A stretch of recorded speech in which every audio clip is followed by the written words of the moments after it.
He was a leader. He was a Virginian, born into a world of colonial ambition and frontier challenges. His name was George Washington, and the fate of a new nation rested on his shoulders. A man of vision and resilience, he was destined to shape the course of history. The year was 1776, a pivotal moment in the struggle for independence.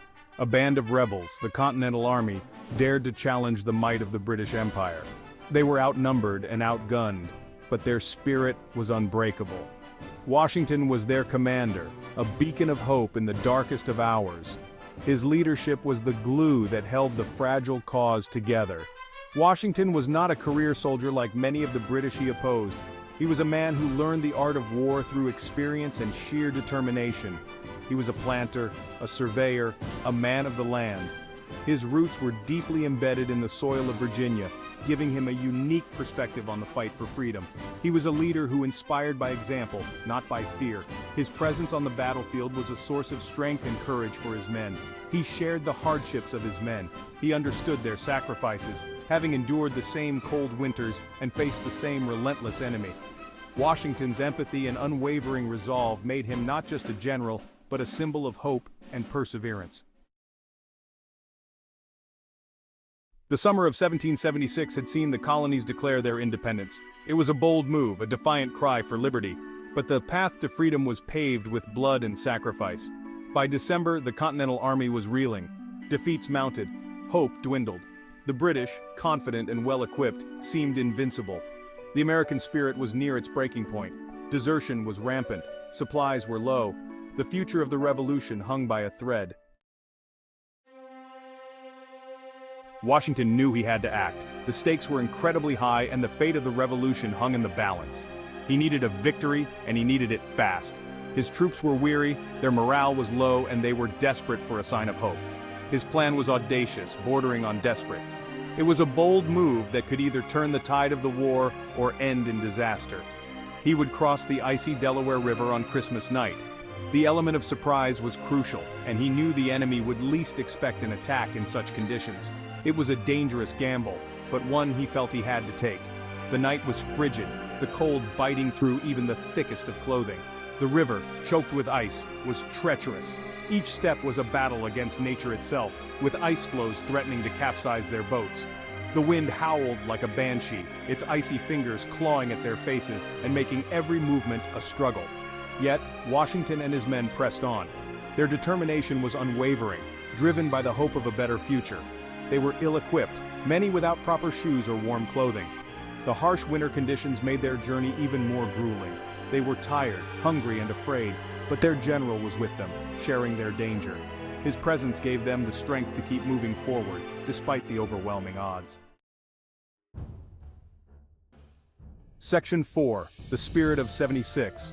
Through the freezing darkness they rode. The fate of a nation rested on their shoulders.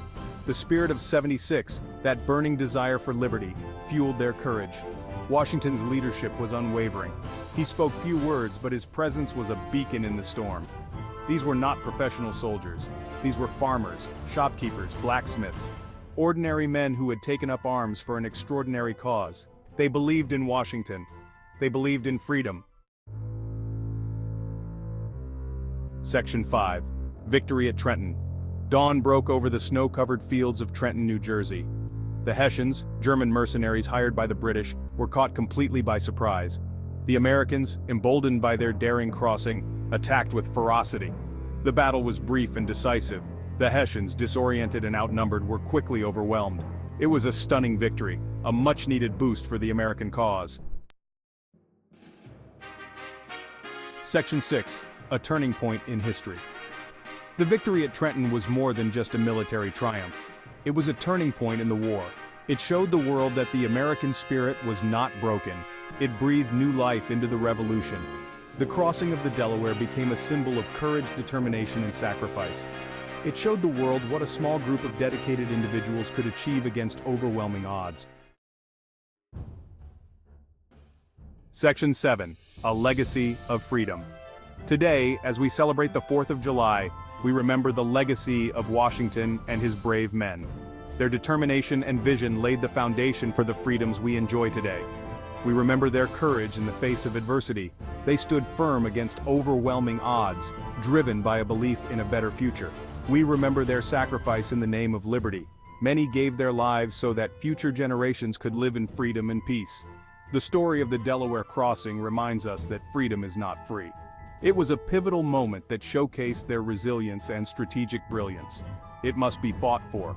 It must be defended. Every battle they fought was a step towards securing the liberties we hold dear. It must be cherished by each generation. The torch of freedom is passed down, a reminder of the struggles and triumphs of those who came before us. It is a legacy we are duty-bound to uphold. We honor their memory by continuing to protect and cherish the freedoms they fought so hard to secure. Click on the link in the description to get your George Washington Suck It England shirt. Thank you for watching and happy 4th.